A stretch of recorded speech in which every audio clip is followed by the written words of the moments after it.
आज हम एक बहुत ही महत्वपूर्ण समझौते की अ, गहराई में उतर रहे हैं।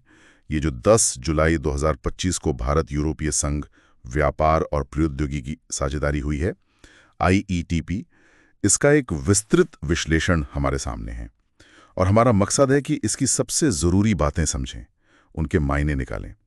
तो शुरू करते हैं। आखिर ये समझौता इतना बड़ा क्यों माना जा रहा है? देखिए, ये वाकई एक अहम पड़ाव है और दिलचस्प बात यह है कि ये सिर्फ चीज़ों की खरीद फरोख्त तक सीमित नहीं है। ये बातचीत तो 2013 में शुरू हुई थी, फिर कुछ साल रुकी रही और फिर 2022 के बाद तेजी आई। कुल 17 दौर की बातचीत हुई है इसमें, और कुछ मुद्दे तो जैसे डिजिटल टैक्स वाला मामला, वो तो बिल्कुल आखिरी समय में तय हुआ। इस पर भारत के प्रधानमंत्री और यूरोपीय आयोग की अध्यक्ष दोनों ने दस्तखत किए हैं। 17 दौर, तो ये दिखाता है कि मामला कितना कितना पेचीदा रहा होगा। तो विश्लेषण इसके मुख्य बिंदुओं के बारे में क्या कहता है? क्या खास बातें हैं? इसमें कई परतें हैं। सबसे पहले तो व्यापार उदारीकरण को देखिए। यूरोपीय संघ भारत से आने वाले लगभग 97% सामानों पर ड्यूटी खत्म करेगा। इसमें जैसे कपड़े, दवाइयाँ, इंजीनियरिंग का सामान, ये सब शामिल है। अच्छा। और वहीं दूसरी तरफ भारत भी यूरोपीय संघ से आने वाले करीब 82% सामानों पर टैरिफ घटाएगा। जैसे वाइन है, डेयरी उत्पाद है, लग्जरी गाड़ियां, मशीनें। तो इसका मतलब है कि कुछ खास भारतीय चीजें जैसे आम, बासमती चावल या झींगे, बिल्कुल, इनके लिए यूरोप के बाजार और खुलेंगे और उधर से चीज और जैतून का तेल जैसी चीजें भारत में आसानी से आ सकेंगी। उपभोक्ताओं के लिए तो शायद ये अच्छी खबर है। हाँ बिल्कुल, उपभोक्ताओं और कुछ खास सेक्टरों के लिए तो जरूर। इसके साथ ही तकनीक और डिजिटल सहयोग भी बहुत अहम है इसमें। जो यूरोपीय टेक कंपनियां हैं, उनके लिए डेटा स्थानीयकरण के नियम, मतलब डेटा यहीं भारत में रखने वाले नियम, वो थोड़े नरम किए गए हैं। तो उनके लिए यहाँ काम करना शायद थोड़ा आसान हो। अच्छा। और एक और बड़ी बात, सेमीकंडक्टर्स बनाने में मिलकर रिसर्च करने पर भी सहमति बनी है। जाहिर है इसका मकसद चीन या ताइवान पर जो निर्भरता है उसे कम करना है।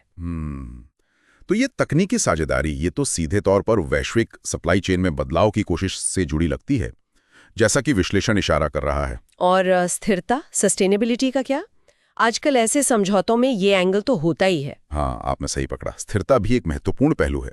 यूरोपीय संघ भारत के जो रिन्यूएबल एनर्जी प्रोजेक्ट्स हैं, खासकर सोलर और हाइड्रोजन वाले, उनमें 2 बिलियन यूरो का निवेश करेगा। 2 बिलियन यूरो? जी। और एक बड़ी राहत यह है कि भारतीय एक्सपोर्टर्स को 5 साल के लिए यूरोपीय संघ का जो कार्बन बॉर्डर टैक्स है, CBAM, उससे छूट मिलेगी। 2 बिलियन यूरो का निवेश और CBAM से छूट, ये तो भारत के ग्रीन एनर्जी लक्ष्यों के लिए काफी मददगार हो सकता है। और ये सब दुनिया की राजनीति के हिसाब से, मतलब भू राजनीतिक तौर पे कैसे फिट होता है? इनसे हटाकर दूसरे जगहों पर, जिसे डाइवर्सिफाई करना कहते हैं, वो कर रहा है। और इस पूरी रणनीति में भारत एक अहम भागीदार बनकर उभर रहा है। साथ ही एक और बात है, भारत ने इस पर भी रजामंदी जताई है कि रूस को वो सामान री एक्सपोर्ट नहीं करेगा जिन पर यूरोपीय संघ ने प्रतिबंध लगाए हैं। तो ये पहलू समझौते को सिर्फ आर्थिक नहीं बल्कि सामरिक महत्व भी देता है। चाहिए। अब आते हैं उन आंकड़ों पर जिनका सबको इंतजार रहता है, आर्थिक असर। विश्लेषण कुछ अनुमान दे रहा है इस बारे में।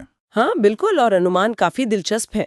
2025 से 2030 के बीच फार्मा एक्सपोर्ट में करीब $12 बिलियन की बढ़त का अनुमान है। ऑटो पार्ट्स में यूरोपीय संघ से $8 बिलियन का FDI आ सकता है। IT सेवाओं में 15% तक रोजगार बढ़ सकता है और खेती से जुड़े एक्सपोर्ट जैसे अंगूर या वाइन, उनमें 30% तक की वृद्धि की उम्मीद है। 2020 में करीब $130 बिलियन का आपसी व्यापार था, उसे 2030 तक $300 बिलियन तक पहुंचाया जाए, मतलब दुगने से भी ज्यादा। $300 बिलियन, ये आंकड़े तो वाकई बड़ी संभावनाओं की तरफ इशारा कर रहे हैं। लेकिन क्या सब कुछ इतना सहज है? राह पूरी तरह आसान है? विश्लेषण कुछ विवादों या चिंताओं का भी जिक्र करता है। देखिए, हर बड़े समझौते की तरह इसमें भी चुनौतियां और चिंताएं तो हैं ही। एक तरफ जहां भारतीय उद्योग परिसंघ CII इसे 1991 के सुधारों से भी ज्यादा बड़ा बदलाव बता रहा है, वहीं दूसरी तरफ किसानों में, खासकर डेयरी सेक्टर में चिंता है। अच्छा, किस बात की चिंता? उनको डर है कि यूरोपियन संघ से जो सस्ता सब्सिडी वाला मिल्क पाउडर आएगा, उससे उन्हें नुकसान होगा, घरेलू बाजार पर असर पड़ेगा। ये एक वाजिब चिंता लगती है। और दवाओं की कीमतों को लेकर भी कुछ आशंकाएं थी। हाँ, कुछ एक्टिविस्ट्स को ये डर है कि यूरोपीय संघ के जो कड़े पेटेंट नियम हैं, उनसे भारत में बनने वाली सस्ती जेनेरिक दवाओं की उपलब्धता पर असर पड़ सकता है। और लेबर स्टैंडर्ड्स यानी श्रम मानकों पर भी काफी बहस हुई थी।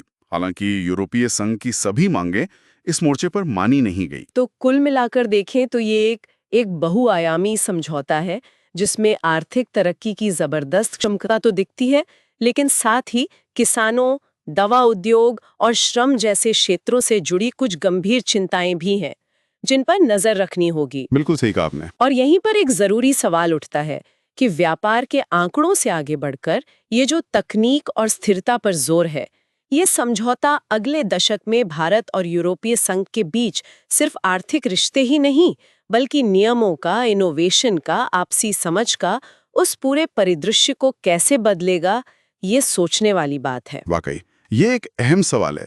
इस गहरी और जरूरी चर्चा के लिए धन्यवाद।